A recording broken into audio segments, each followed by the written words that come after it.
Hello, everybody. Yep, this is Mike Sokol, and I think that we're going to be live here in just a second or so, if I'm not mistaken. Let me just hit my other computer here, and bada bing. There we go. So, yeah, I'm Mike Sokol, and from rvtravel.com, and welcome to my RV Electricity live web streams. So today we're going to talk about campground pedestals and hookup basics. I kind of crashed all of this a week or so ago. Our internet service provider here had a very serious crash and took down about 100,000 users. So I was not the only one in trouble. Everybody was. So let's go ahead and dig on in. So if you're out there and you see me and hear me, give me a little quick shout out so I can see what we're doing. Dun, dun, dun, dun, dun. See. Comments and reactions. There we go. I see you okay. Looks and sound good. I am live now. Perfect. All right. So let's go ahead and talk a little bit first about what pedestals are. Here is a standard campground pedestal. This isn't exactly standard because as you guys have seen me, I've added a variable voltage transformer on it and another one to step it up to 240 volts. So even though I can't really create a full amount of amperage that you would do, I can in fact create all the voltages that you would that you would normally see in a campground. And here I've got what we would call our 20 amp receptacle, 1520 amp, or what would commonly be called an Edison receptacle. This would be our 30 amp, which is actually called a TT30. It's 120 volt. And this would be our 50 amp, 120, 240 volt one. Let's see. Glad you're back online. Yes, I am. Yes, I am. And up top, here we have a set of breakers. So this would be the breaker, the 20 amp breaker to run this receptacle, and that would be a GFCI. This would be the 30 amp breaker to run the TT30. And this would be the 50 amp breaker to run the 50 amp. All making sense so far? Okay.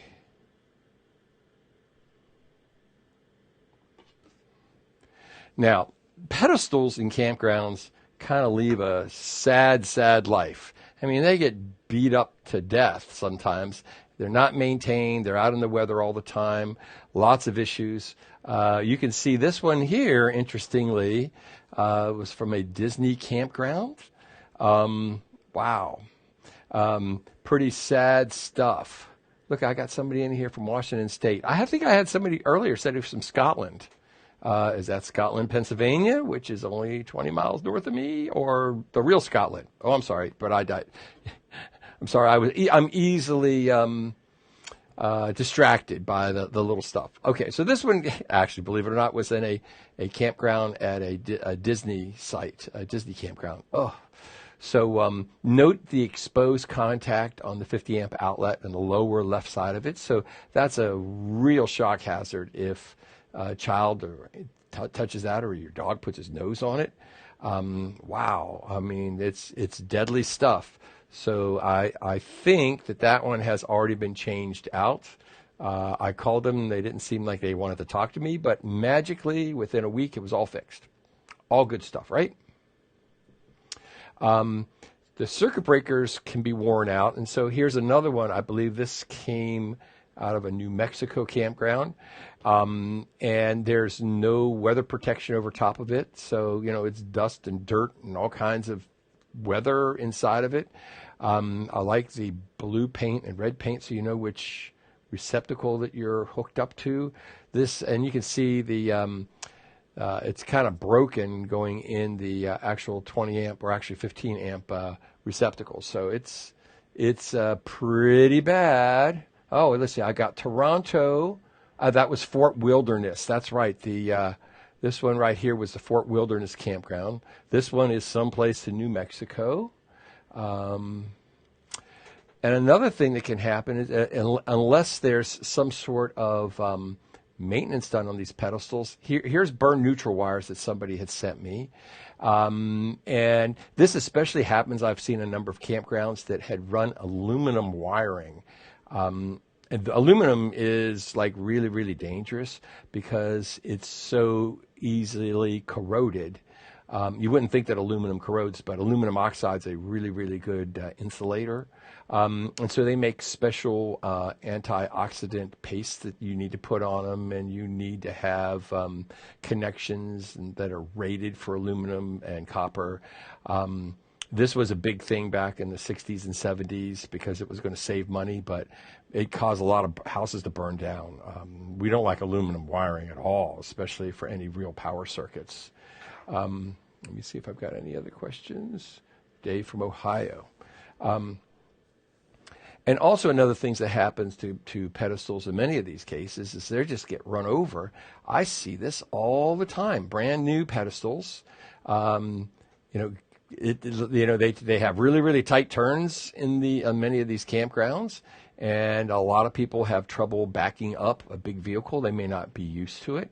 And you have that intermix of two things, and boom, they just knock them over and pull the wiring out and everything. And I never trust a brand new pedestal in a campground of older ones because that means somebody just put it in, and that could be incorrectly wired. So I've seen that perhaps dozens of times, and I see this all the time in pro sound venues. I never trust a new outlet on the wall, especially a church. Some guy's gone in and said, "Don't worry, you don't have to pay an electrician. I'll go put that new outlet in for you." And I've actually burned up gear a number of times just by not testing in advance.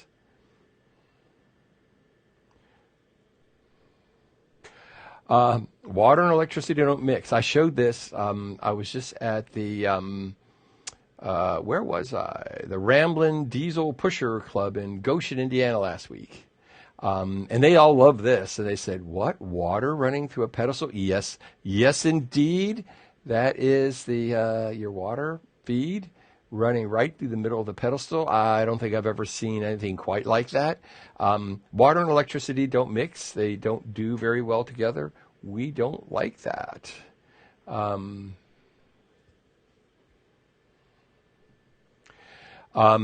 water and electricity and maybe a water faucet used as a ground on a box is also a bad idea.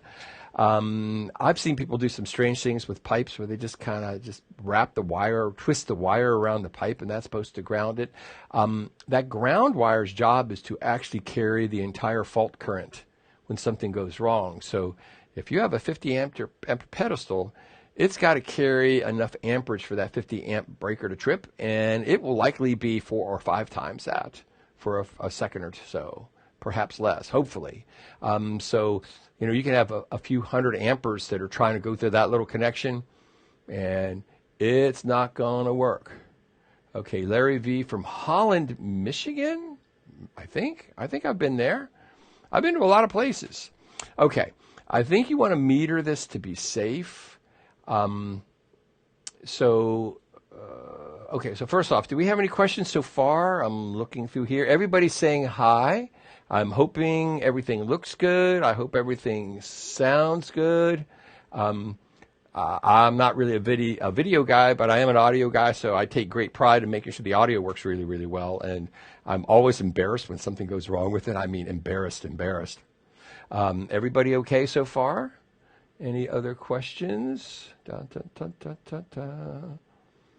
Okay, everything looks good. Just shout out if you have a question. I'm going to keep going. Okay. Never trust a pedestal to be properly wired and grounded. Another thing I will note is you want to remember to shut off the breakers before plugging and unplugging your cord set. And I had a discussion with a pedestal manufacturer just last week who said, "Oh, we absolutely recommend that you shut the breakers off before you plug in or unplug." You also want to do a visual inspection for any signs of problems.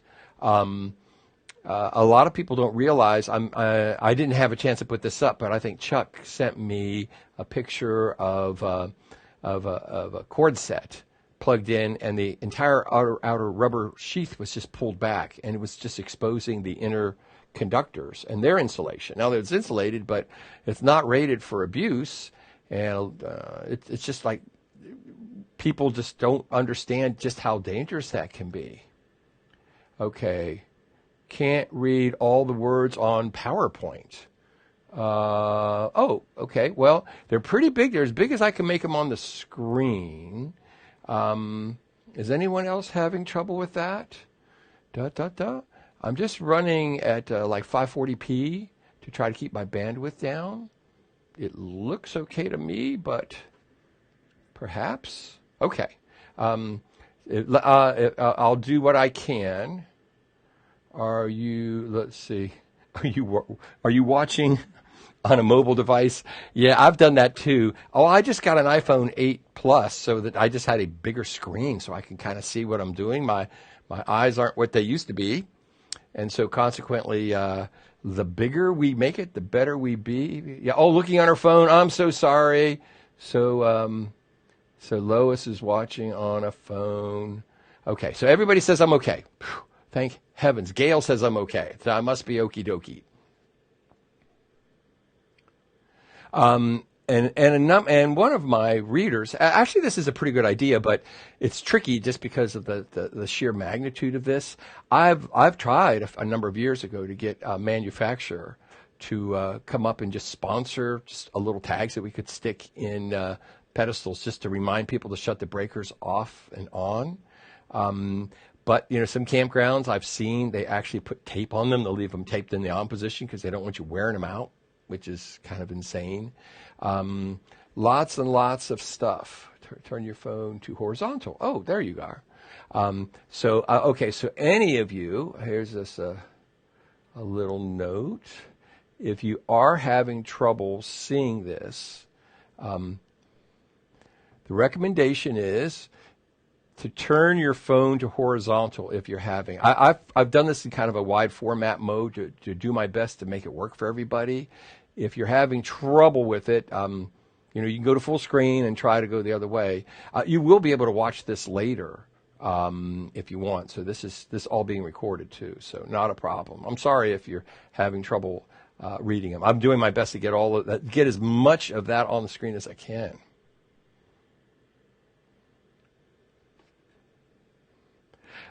Basic voltage measurements.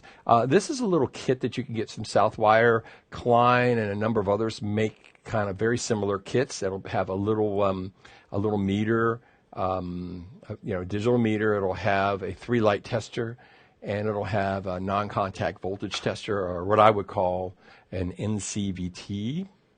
I think this is the minimum that you should have for any kind of testing, and you can use them for all kinds of DC testing and everything on your campground thing. Okay, non-contact voltage testers, and I developed this test maybe 8 or 9 years ago, and none of the manufacturers thought that this would work. But in fact, their non-contact voltage testers are really great at detecting hot skin voltages on your RV, and it can be down as low as 40 or 50 volts they'll detect, which is right about the lethal range. So I think that they're a really, really handy tool. This is a Southwire unit that I'll show you how it works today. Again, it's a really nice way to do this. Let me skip ahead and make sure that I've got this. Okay, let's back up for a second. Let me show you how you use one of these. So let me go back to overhead screen mode. Dun-dun-dun-dun. Here we go. So now I've got my little wonder bug right over here, my little Westphalia. And as they say, kids do not do this at home. So I'm going to plug that in 20 amp receptacle. Whoops. There we go. Let me move this around so we can see what we're doing. And plug in this guy so we can watch our voltage. And then we're going to just start cranking the voltage up on that.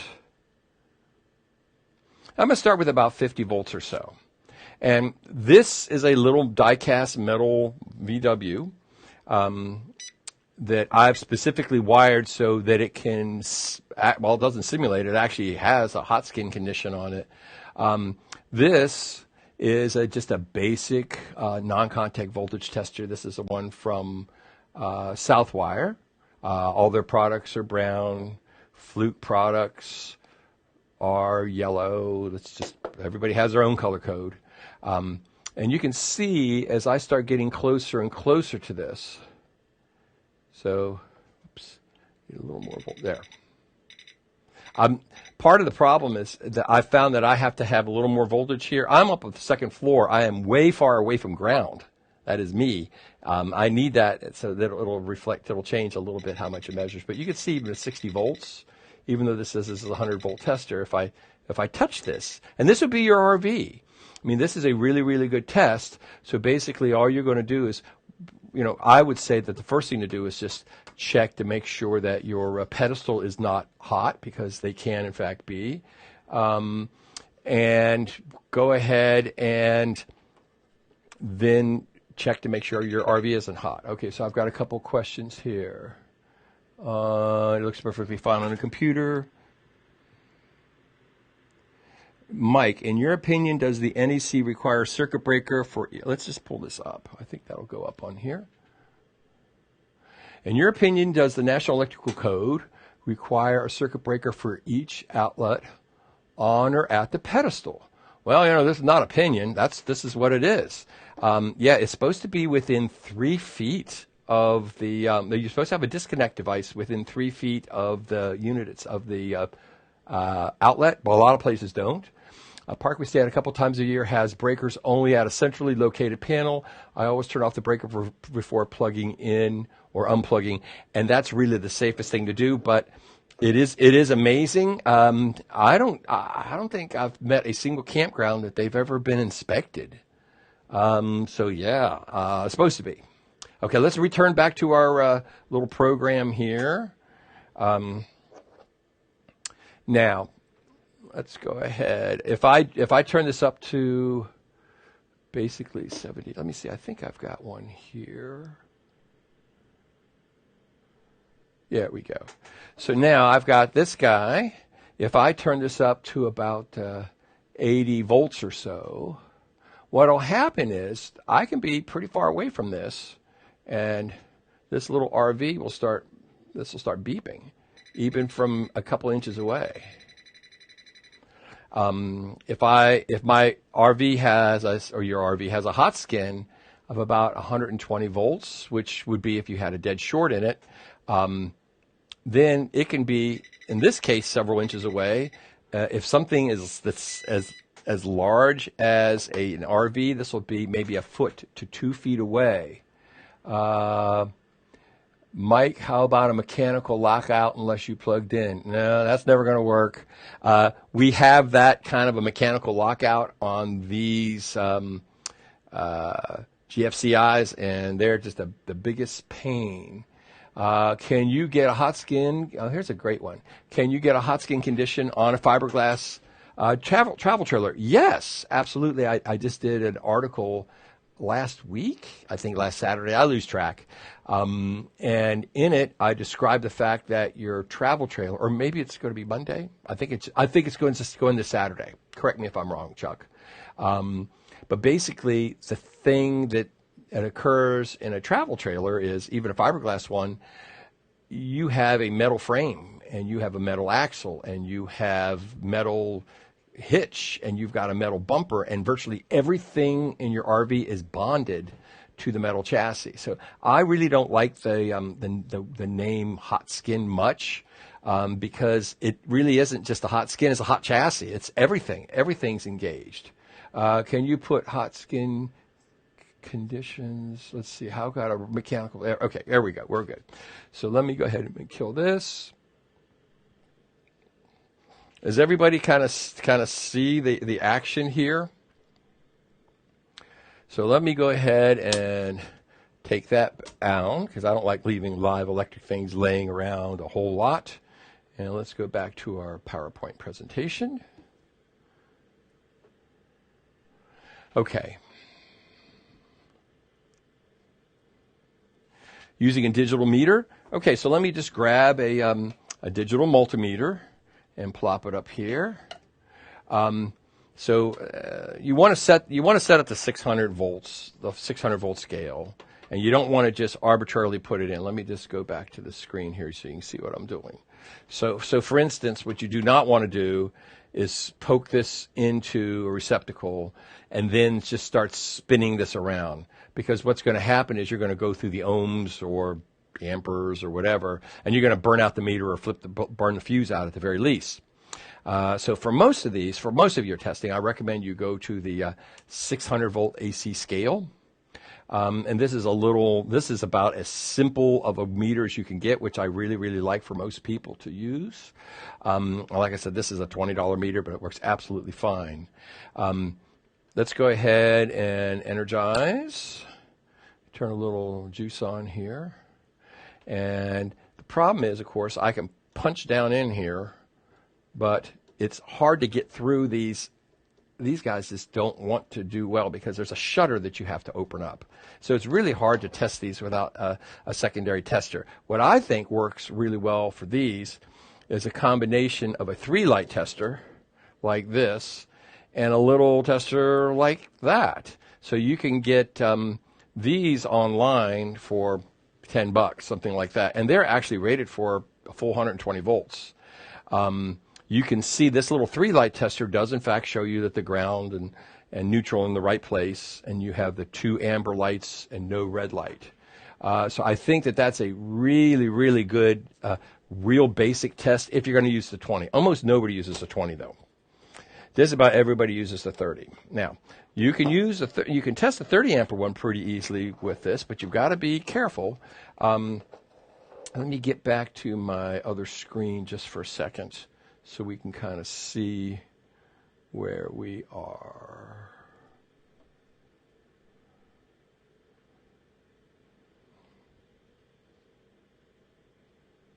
There we go. And you can see I've written this up in a lot of places. You can print them out. The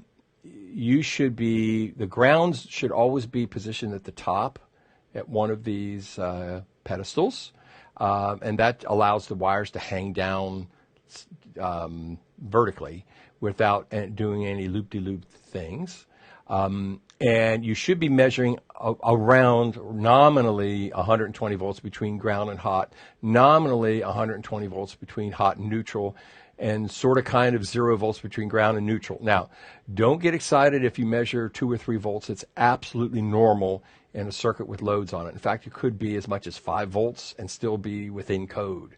And there's a bunch of reasons for that, a little much to go into right now, but that's what we're going to go measure. You can see, what I like to think is if the ground is at the top, the white is at the right. See, our neutral is at the right of both the 20 ampere and the 30 ampere connectors. And that's how I remember it, where you can see it's the taller slot on the 20 ampere one, or the 15 or the 20, which is what we're looking at for neutral. So now what we're going to do is let's go ahead and do a little testing. So this would be my ground right here. First off, we're just going to measure across the 2 hots. So, and I'm going to try to use one hand if I can. Dun, dun, dun, dun, dun. And they're really hard to get started in there sometimes. Oh, got to know your machinery. You don't want that thing to be on hold. Here, let's do this. This actually works much better. A lot of times I'll just pop this in so I can actually reach in and meter this successfully. Oh, it would help if I turned it on. What's wrong with me? Well, there's no voltage on this thing. Now, there's normally going to be a little voltage difference between the 20 amp and the 30, because they're on 2 sides of 2 different legs of the 50 amp service coming in. Now let's go back and just see if I can actually probe this thing successfully.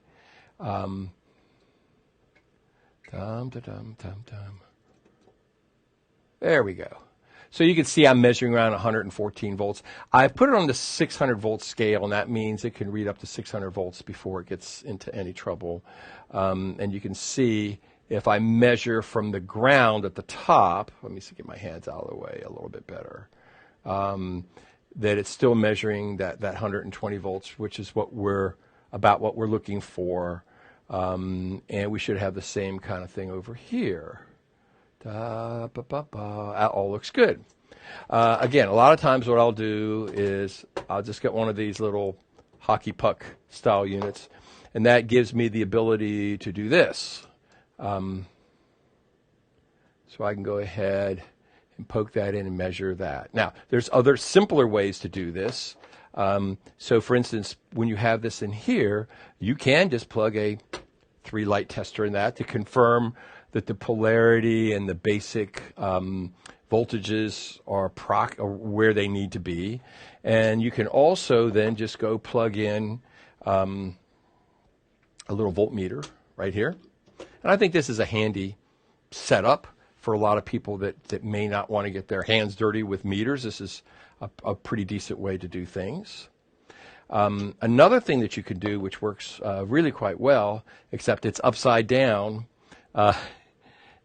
is who is it? Prime Products makes a unit they call a polarity check. It actually works quite well, but it's upside down. That is, that's not 211 volts. It's actually 113 volts. If you wanted to measure that more completely, what you would, or better, there you could get a little dog bone adapter and just spin it around the other way. It's just unfortunate the way this stuff works sometimes. So I think that's a reasonable test, and you can use a kilowatt tester on that as well, but it will also be upside down. But you've got to stand on your head and read it, whatever. So both of those are reasonably good tests, I think. Mark your calendar. Mike will be back same time on Sunday. That's right. Okay, so I almost forgot. So first off, I want any of you guys that have not signed up for any of this is to go to rvtravel.com/Mike, M-I-K-E, that's me, and you can register for my columns as well as many other ones. I also write for at least a couple pieces for the RVDT, the RV Daily Tips. And you can also sign up for things. I now have my weekly real basic thing I'm calling Jam. So just ask Mike so he can sign up for a jam session. There's all kinds of fun stuff happening. I should also remind you we're going to be in lovely Funkstown, Maryland, just outside of Hagerstown, like 100 yards outside of Hagerstown, and 500 feet from my house on June 8th. And we're going to be attempting to do a simulcast from that while we're also doing an advanced 3-hour class for you guys there. So it'll be down at the fire hall. That'll be a lot of fun. Hang on a second while I grab a quick drink.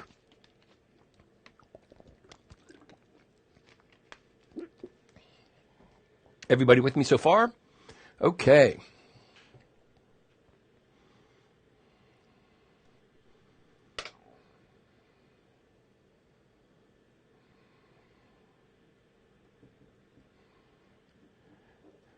And so now, there we go. Basic outlet testing. Again, these little guys right here that you can buy for $5. They don't tell you everything, but they tell you the basics. And they do give you some really odd readings at times. But I still think that it's a lot better than nothing to know exactly what's going on with your power. There's our receptacle for 20s and 30s. One thing that I will note is that 30 amp connector is absolutely definitely 120 volts. It is not 240 volts. And I get electricians that argue with me a lot. I'll have a number of homeowners, and I get these every month, where you've paid an electrician good money to to actually install one of these at your house so you can put your RV in. And the guy looks at it and says, wow, that really looks like a dryer receptacle or outlet, and I'm going to wire it up for 240 volts. And then they do, and as soon as you plug in, it fries everything in your RV in a few seconds. So don't let them do that. The 240 volt outlet is another interesting thing, which I'll show you. Let me just go ahead and just get back to my other main screen here. So in this case, this was the ground, and this was the neutral, and this was the hot. Here on the top, this would be the ground. Ground is always at the top. Down here will be the neutral, and this is what we call hot 1 and hot 2. There's a lot of confusion about this. This is really 100 amperes worth of power. It's 50 amps on this side and 50 amps on that side. And if you add it all up, you've got 100 amperes at 120 volts. There are very, very few RVs that actually use real 240 volts. In that case, if they did, they'd be limited to 50 amperes between the two legs. But that's not what we're talking about here for like 99% of the units that are out there. So the key here is, of course, we're going to measure between our neutral. Let's go ahead and turn this on. Neutral and one of the hots. And we're going to hit, I'm measuring about 113 volts or so, and that's reasonable. And on the other side, we're measuring about 119 volts, 120 volts. That's good. Now, what we want to absolutely see is that you have 240-ish between the two hot legs here. And it could be 208 as well. They are now beginning to allow two legs of three-phase power in pedestals and campgrounds as of the last National Electrical Code cycle, I think. So if they are at 0 volts here, that means that instead of having two separate wires, a split pole in it, what they have done is they just brought one thick wire in and put it on both legs. And now you have the capability of a full 100 ampere of current, return current, coming back through the neutral. And you'll see these things burn up all the time. I think there's a couple reasons for it. One is people plugging and unplugging them under power, and it corrodes and oxidizes and causes the connectors to arc. And the other one is they have campgrounds that they wire them across like that. And then the neutral now gets 70, 80, 90 amperes. Normally, it is the difference. If you had 30 amperes on this side and 40 amperes on that side, the neutral only has to worry about the difference. It only would carry 10 amperes of current. Whereas if you had them wired up the same way, a 30 and a 40 would equal 70 amperes of current. And, anytime you see overheating and burning on here, you know that something bad has happened. Let's see. Any other questions here on measuring this stuff? Okay, we're gonna keep on rolling then. Very good.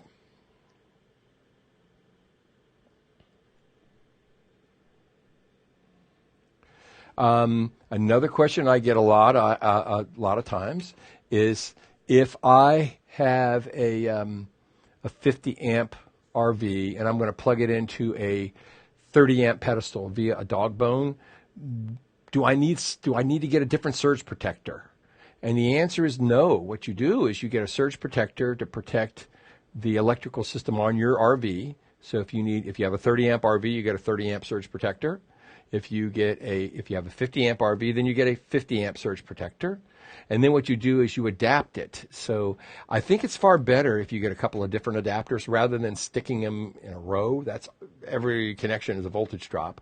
That what you will do is use like a 15 or 20, what they call 15 amp to 50 amp dog bone, and that will allow you to plug in your RV in the house if you want, without a lot of wattage, but enough to basically run the refrigerator and the battery chargers, but probably not air conditioners. Or you can run them off of a 30 to 50 amp dog bone. And again, you probably get one air conditioner running and some other stuff, but you're probably not going to get both of your air conditioners running. It's just tough with this.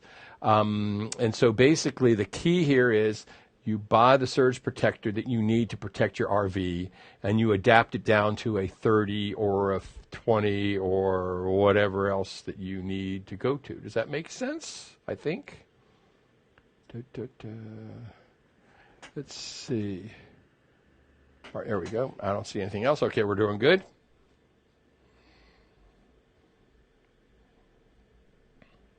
Don't cut off your ground pins. That's another very, very dangerous thing that people do.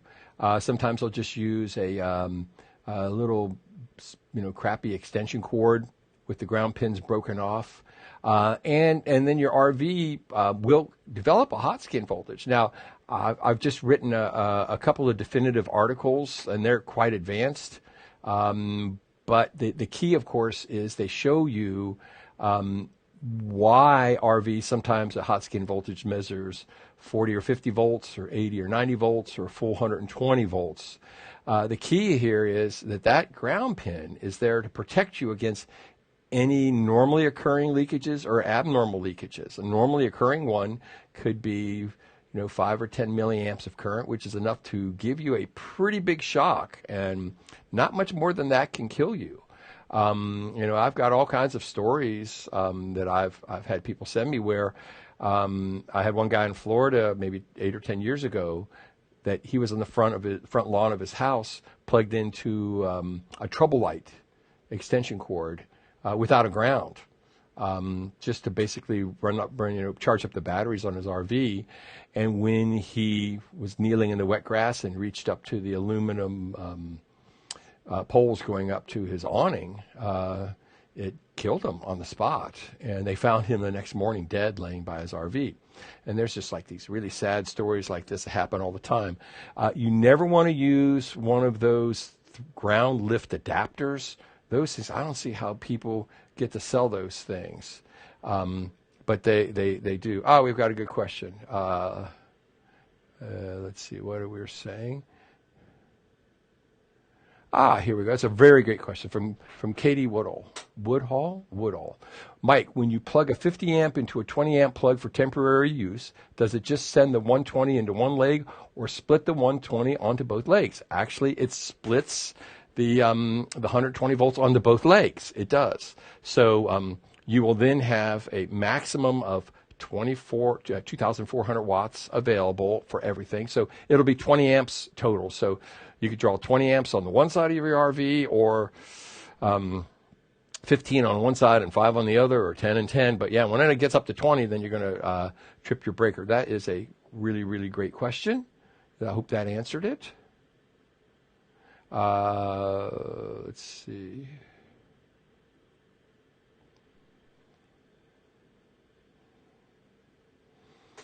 Shore power connections. Here's another thing I think is interesting. I didn't realize that people did this or didn't know this. We call this a twist lock plug because basically you twist it and you lock it. And if you look at the side that would go into a generator, it should be obvious that you put it in and you lock it in. But some people just plug it in. They don't realize that these things take an extra little twist. The ones that you would use on your RV on the side of it, if you have that, not only twist, but they also have a secondary locking ring, and that its job is to do is to help support that. I've got people that don't know that, or they say they're too lazy to like spin that ring on because that would take them like an extra 10 or 20 seconds.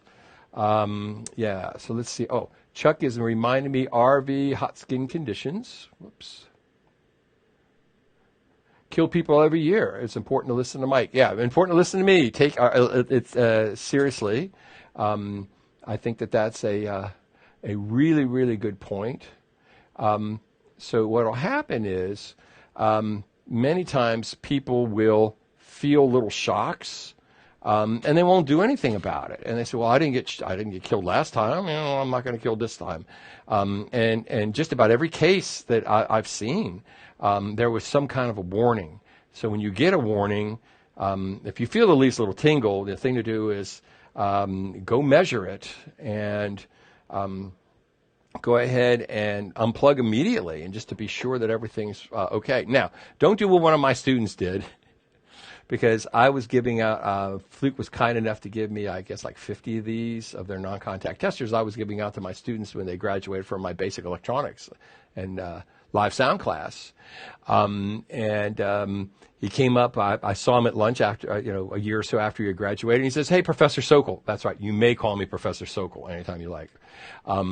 And he says, I really like that non-contact tester thing. And man, it really saved me at this little barn dance I did a month or so ago. And I said, "Okay, Kyle, what exactly happened?" He goes, "Well, I plugged it all in, and I took this and I pointed it at the mixing console, and it started beeping like crazy." I said, "Good. So what did you do to fix it?" He goes, "Well, first I wanted to make sure it was actually electrified.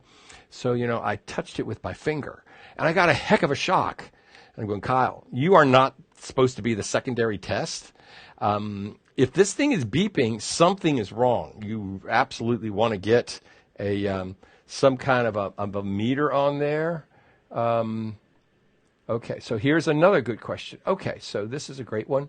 Okay, Nicole Tam says, "Will EMS protect from hot skin?" Yes, in 99% of the cases it will, except there's two hot skin conditions that it will not protect you from. And I hate to be the bearer of bad news, but the industry was not aware of either of these. And you guys may know, my background is I've been doing electrical stuff going back 50 years.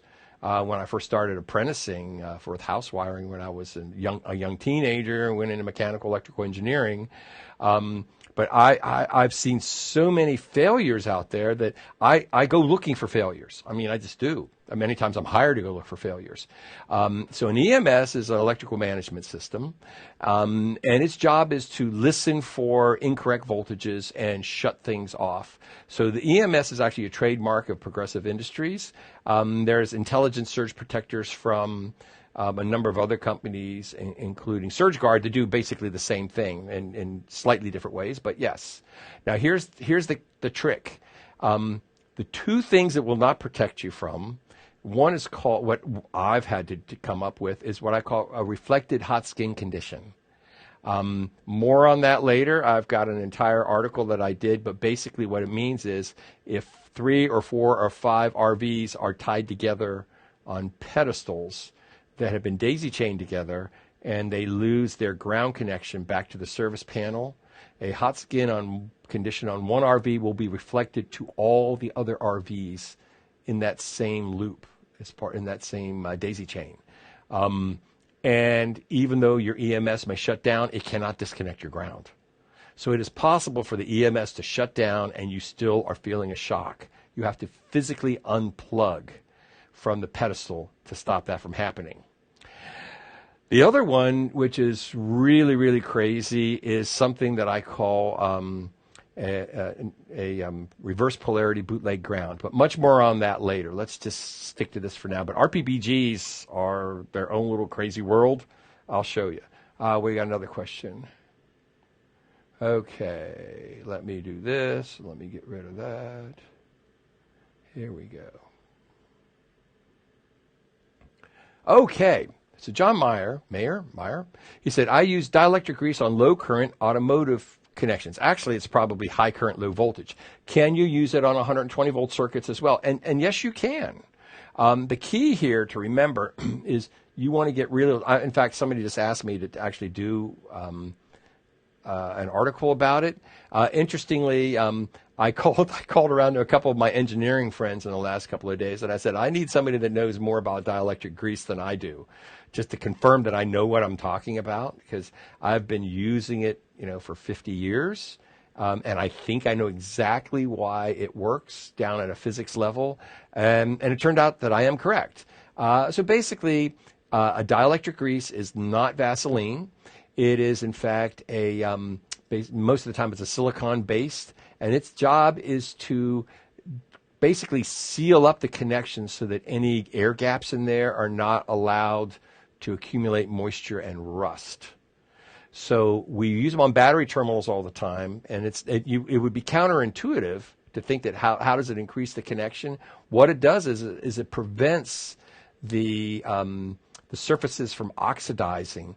And then when you clamp it in, when you clamp the battery terminal on or whatever, or plug in the electrical light, it actually squeezes out that dielectric grease, just enough to make real contact. But the metal parts right next to it aren't rusting. And another really good place for this is just like screw in light bulbs in your house, because if you don't, you'll put it in there and it'll run for a couple of years, and you go try to take it out, the socket will have kind of corroded around the Edison screw base on the light, and you'll just break the bulb off. So a very, very thin coating of dielectric grease on that is great because it not only lubricates it, it also prevents oxidation and gives you better contact. So you can use it on 120 volt circuits. You can use it on 12 volt circuits. Just don't use petroleum jelly, or that's Vaseline. Do not use that. And don't go crazy. It just needs a tiny little coat. John Meyer says, I've used it on computer connectors. Yes. We do this on computer connectors as well. That's a good place. And the idea here is I'm going when I talk to my buddy David Rifkin, and if he's on here too, if you're watching this, thank you for your backing me up that I'm not crazy.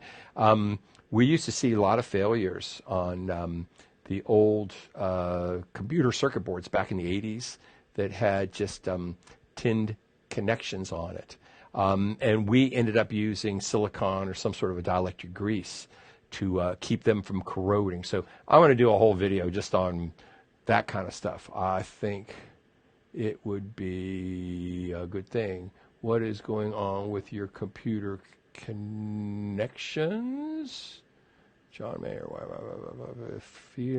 fretting on computer connectors. Okay. Okay, makes sense? Okay, all good. Another one that you can get is improved shore power. So I see a lot of these that fail on the side of RVs, and I think because what happens is that they may not be locked down properly, and a lot of times they're just kind of left out in the weather. So the key, of course, is you want to get something that's stronger than that if you can. And I know this stuff is a little pricey, but this is the stuff, I'm working on building an RV for some demonstration stuff. This is what I'm going to put. These guys right here, this is made by Smart Plug. And so this would be the part that you would go fit inside of your RV. Whoops, turn around, Michael. There we go. There we go. So that would be the part that would be in your RV. And this goes in, and I mean, it makes ka-chunka, big time contact. And also, when you lock this down, it's not coming out. I think you could tow your RV with this thing. Well, I'm not recommending that you tow your RV with it, but I think you could. And then to get it out, you just pull it out like this. So none of this twisting stuff. And these are marine grade. They've got like 10 times the surface area of regular ones. And there's a few other ways that you could do it as well, but I think that that's the premium system out on the market, which I think is really good. Okay, so Mike will be teaching. Here we go. Yes. So in September, I'm going to be out at the Hershey, Pennsylvania RV show, and I will be doing, I think, classes from 9 to 10 a.m. It's a basic electricity class. It'll be the same class 5 days in a row, because that's what they want to be able to cover all the people that come in. And then the Saturday afternoon, I'm going to be doing an advanced 3-hour session. That'll be a charge session, I think $100 a seat or $125 a seat, something like that. And that will be over, we've had to rent a hotel room and everything because there's no room in the inn. So Hershey said, we've got no room for you to do any of the other stuff. But that'll be really, really interesting. It's going to be the same thing that I'm going to do in Funkstown on the 8th. There'll be a real basic session in the morning, followed up by a much more involved one in the afternoon. So, be there or be square, as we say.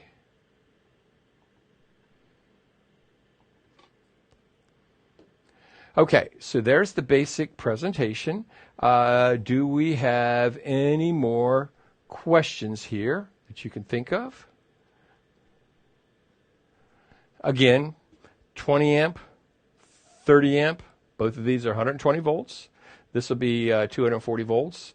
I'll go here in the next week and repost my little page. You can download as a PDF if you want. That'll help you remember all of the voltages that we see in an RV, or I should say in a pedestal. If you ever feel any kind of a shock, just stop immediately. Chuck and I, a few years ago, did a story on a young boy, I think 3 years old, that died on the 4th of July. His parents' RV that was plugged into an outlet on a shed that wasn't grounded properly. And that was really sad to cover that. Okay, automotive computer is low current and going down the road, the connectors will move slight amounts. So it's here, John. Here, this is great. I love this stuff. Okay, so he's saying, it's not a high current. He's saying automotive computer is low current and going down the road, the connectors will move slight amounts and cause fretting and poor connection, causing misreading and skewed readings. You're exactly right. That's what happens. And there's something that back when I would build when I was building nuclear guidance systems back in the 80s, and we would see some of these crazy things happening. So we basically had to do everything we could to displace the oxygen in any of the connections. Of course, what we did is we flooded them with argon and put them all together. And we also used dielectric grease on a lot of our test gear to keep the stuff. Any floor vibrations would set it crazy. Of course, I was measuring things regularly down below 5 parts per million for accuracy, and we could get down to 2 parts per million accuracy when we really tried, just because we can. But yes, that's a really, really good usage on a. There we go. Okay. I use deoxit spray. Okay, deoxit. Okay, so deoxit is great, but it is a little pricey. Yes, I know this.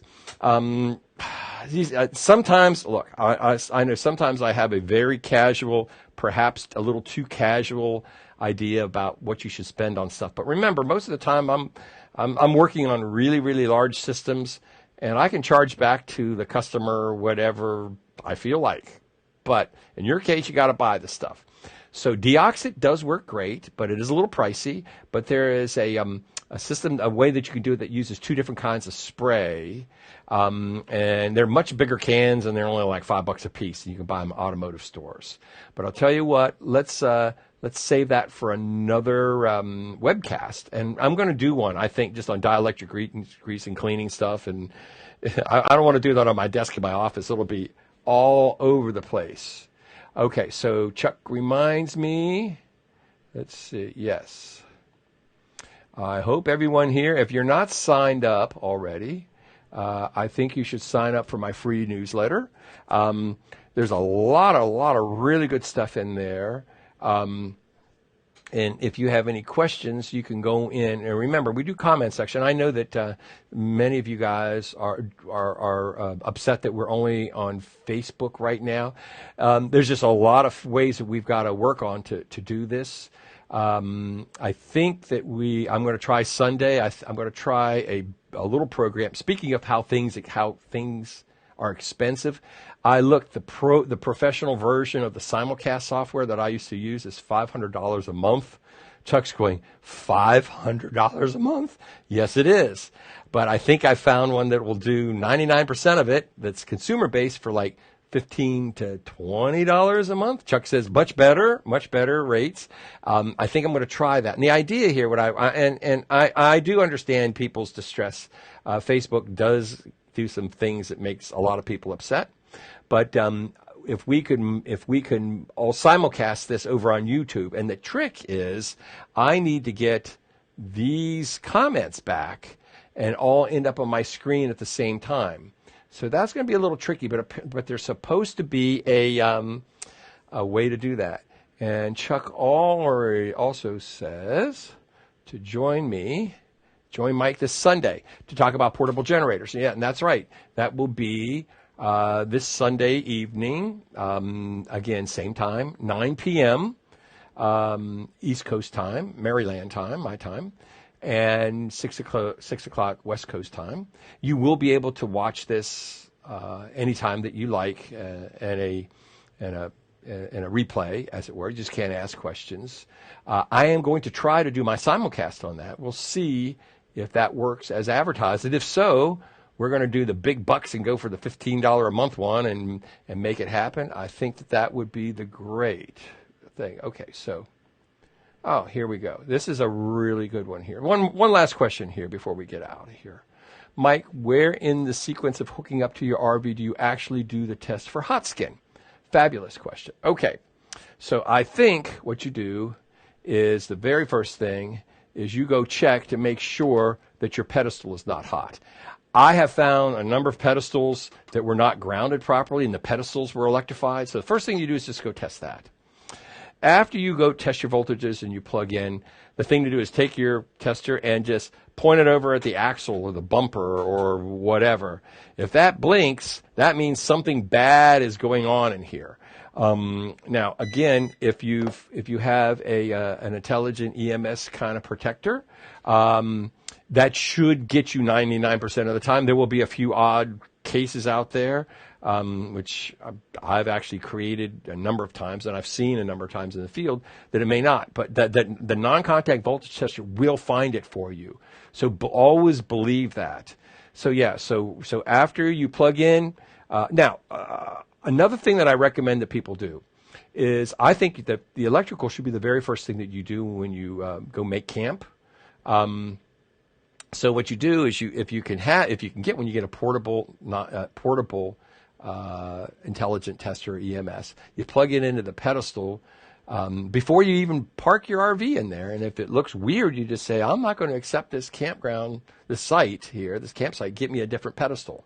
And if not, then you've got to decide whether you want to risk it or you could just run off a generator or whatever. But I would never risk a hot skin condition, never. Does it make sense? All right, so John says, Okay, so now you can also straight voltage patrol. If you go to rvelectricity.com, I'm trying to figure out a better way to manage that stuff, but we are going to be getting a lot more information, and we have some 400 people that are signed up that are just going to measure pedestals, and they keep feeding me data. I just need to get a way to get it on screen and make it available to everybody. And Chuck also says, because of you, I found 2 dangerous pedestals in 1 year.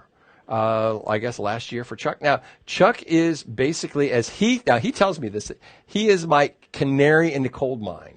So the idea here is, if I can teach him, I can teach anybody.